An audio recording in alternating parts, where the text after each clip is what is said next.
warbirbira annagaa iskale oo hargeysa annagaa iskale macnaha ka oromo kaloo leediin haye okaadi war jabuuti annagaa iskale oo taariikhdayba noogu jirtaa oo jabuuti waxay ku baxday 100 sano oo kira ah oo hadda ka hor la galay iyo ku baxday annagaa iskale oo dhulka yagii buu ahaa oo oromo ah annagu macnaha taariikhdaas haddaan ka daba tagnaa ka sheekay waan gartay jigjigan ayaa iskale intood jigjiga ka soo dulduushay baad hargeysa gobol ku soco jigjigan ayaa iskale marka ilaa jigjigaba soo dhaaftay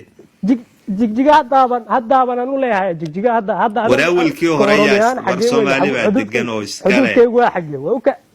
markaagaad hadlaysaa okaadi hadalka iga meeshaan ku weydiinaya dhulkayga waad sheeganaysaa inaan ku weydiiyo soma okaadi horta anaga taariikh ahaan baan kuu dhigaynaa dee waad ka doodi kartaa fikirkaygaan kuu siinaya anigu waad ka doodi kartaa waa caadi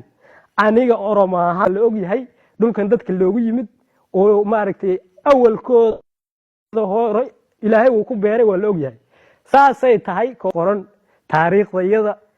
dee saan ku xusno waa birbira hargeysa maxaa la yidhaha saylac waa meesha taariikhdayadii weeye waa meesha saxaabada nooga soo degeen saylac jabuuti annagaa iskale dhulkaas